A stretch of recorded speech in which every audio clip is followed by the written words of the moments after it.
Next topic solubility. इससे पहले जो टॉपिक पे हमने बात करी थी वो सैचुरेटेड और अनसैचुरेटेड सॉल्यूशंस पे बात की थी।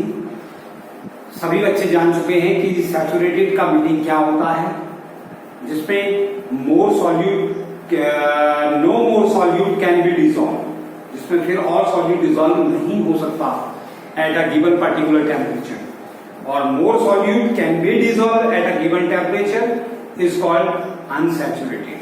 Saturated का मीनिंग यह है कि अब और चीज soluble नहीं हो सकती।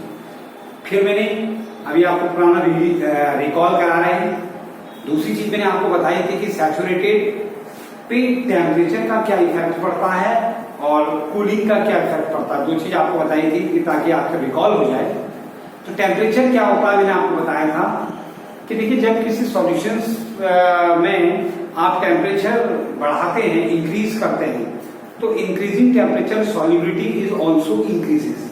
टेम्परेचर बढ़ाने पे जो सॉल्युबिलिटी है वो बढ़ जाती है, ठीक। और ऑन कूलिंग क्या होता है?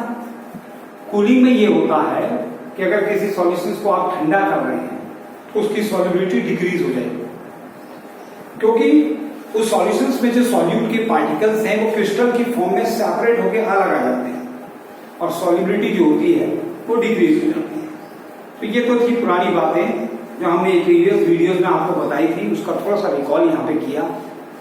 आज हम बात कर रहे हैं सॉल्युबिलिटी पे कि सॉल्युबिलिटी क्या होती है। सॉल्युबिलिटी हम कहते हैं जो मैक्सिमम अमाउंट ऑफ सॉल्यूट है, the maximum amount of solute which can be dissolved in 100 gram of a solvent at a specified temperature is known as solubility. Solubility को हम यही कह सकते हैं कि कितना अमाउंट सॉल्यूट का, जो maximum amount of solute dissolve हो रहा है, the maximum amount of solute can be dissolve in a particular temperature is called its solubility. वही उसकी सॉल्युबिलिटी हो जाती है। लेकिन सॉल्युबिलिटी का मतलब यह है कितना अमाउंट सॉल्यूट जो है वो डिसॉल्व हुआ है, और स्टैंडर्ड कंडीशन क्या रखती? 100 gram of a solvent. 100 gram solvent में जितना maximum amount of solute dissolve हो सकता है वही उसकी क्या है? सॉल्युबिलिटी है। सॉल्युबिलिटी का मीनिंग यही होता है। और अगर हम ये कहें एक एग्जांपल के थ्रू इसे समझें, 32 ग्राम ऑफ पोटेशियम नाइट्रेट, कितना ग्राम है? 32 ग्राम पोटेशियम नाइट्रेट है, can be dissolve in 100 gram of water.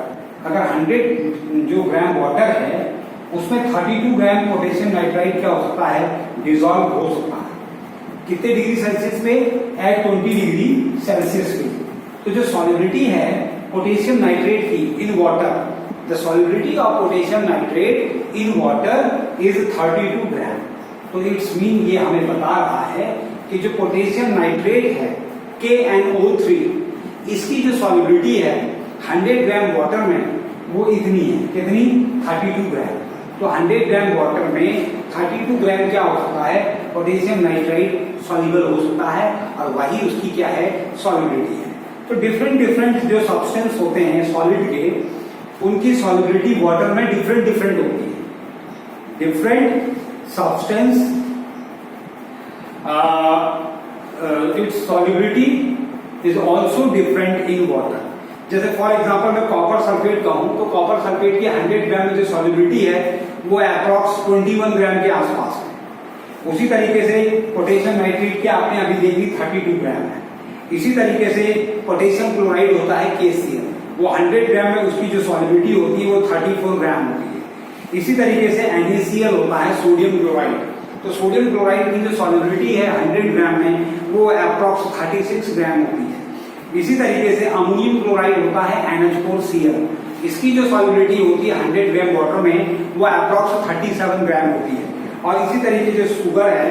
तो ये बहुत सारे एग्जाम्पल हैं जो सॉल्युबिलिटी ऑफ वाटर जो होता है वो उसमें जो मास ऑफ सब्सटेंस है उसकी जो सॉल्युबिलिटी होती है वो वाटर में डिफरेंट टाइप से अलग होती है एट 20 डिग्री सेल्सियस पे। वो हमने आपको बताया। इसी तरीके से सॉल्युबिलिटी का अगर हम फॉर्मूला के बेस में इसको देखें तो how can we calculate solubility. Solubility को हम कैसे कैलकुलेट कर सकते हैं, उसके लिए जो फॉर्मूला बनता है वो है amount of solute. Amount of solute, कितना सॉल्यूट का अमाउंट है, upon mass of solvent, mass of solvent into 100। तो ये वो फॉर्मूला है जिससे हम किसी भी कंपाउंड की जो सॉल्युबिलिटी है उसको फाइंड कर सकते हैं। तो जो सॉल्युबिलिटी पे हमने बात की थी, अब हम थोड़ा सा ये देखते हैं कि जो सॉल्युबिलिटी है उसका प्रेशर और टेम्परेचर से क्या रिलेशन है।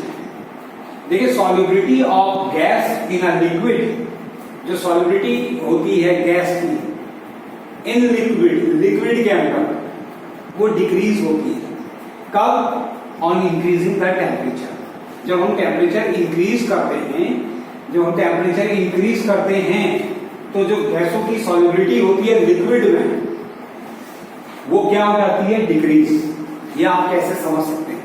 देखिए, एक एग्जांपल के जरिए हम समझते हैं कि कैसे गैस की सॉल्युबिलिटी जो होती है लिक्विड में डिक्रीज हो जाती है टेम्परेचर बढ़ाने पे। ठीक है, हम वाटर का एग्जांपल लेते हैं। वाटर है H2O, इसमें क्या होता है? Contains air dissolve in it. Water में H2O होता है, तो हाइड्रोजन और ऑक्सीजन, तो इस वाटर में क्या होता है? एयर डिजॉल्व होती है। एयर एक गैस है, तो वाटर में क्या है? एयर डिजॉल्व होती है। और उसे जब हम हीट करते हैं, वाटर को जब हम हीट करते हैं, ऑन हीटिंग क्या कर रहे हैं? Increase temperature. तो जब हम वाटर को बॉईल करते हैं और उस बॉइल वाटर को हम हीट कर रहे हैं, क्योंकि उसमें एयर डिजॉल्व होती है। वाटर में एयर है, जो बबल्स क्रिएट होते हैं वो क्या है? एयर के बबल है। और हम जब उसे हीट करते हैं, टेम्परेचर को इंक्रीज करते हैं, तो क्या होता है कि जो डिजॉल्व एयर होती है, जो डिजॉल्व एयर वाटर के अंदर होती है, वो स्केप आउट, वो बाहर निकलती है बबल्स की फॉर्म में, comes out forming tiny bubbles. वो टाइनी बबल्स की फॉर्म में क्या हो जाती है? कम्स आउट, बाहर आ जाती है। और उससे क्या होता है कि जो सॉल्युबिलिटी है वो डिक्रीज हो जाती है।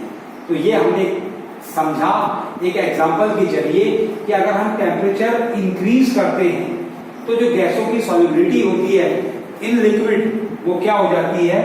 कम हो जाती है, यानी डिक्रीज हो जाती है। वाटर है, वाटर को हम बॉईल कर रहे हैं, क्योंकि वाटर में क्या है? गैस है। गैस बबल की फॉर्म में है। जितना हम टेम्परेचर बढ़ा रहे हैं तो एयर जो है वो बबल्स की फॉर्म में क्या हो जा रही है? इवेपोरेट हो जा रही है, कम्स आउट टाइनी ड्रॉपलेट्स की फॉर्म में वो बाहर निकल रही है। इट्स मीन क्या है कि सॉल्युबिलिटी कम हो रही है।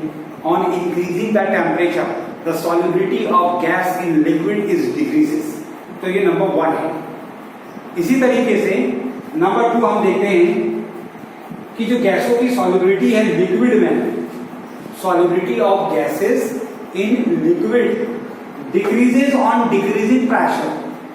अगर आप प्रेशर को डिक्रीज करते हैं ना, ध्यान से सुनिए सेकंड वाला पॉइंट, जो solubility of gases in liquid, liquid में जो गैसें ना भुनी हुई है, सॉल्युबल है, वो डिक्रीज होती है ऑन डिक्रीजिंग प्रेशर। अगर आप प्रेशर को डिक्रीज करेंगे तो जो सॉल्युबिलिटी ऑफ गैसेस है ना, गैसें जो भुनी हुई है लिक्विड में, वो भी क्या हो जाएगी? उनकी सॉल्युबिलिटी डिक्रीज हो जाती है। कैसे? हाउ? ये एग्जांपल आप बहुत बार देखते हैं, अपने घरों में डेली लाइफ में देखते हैं।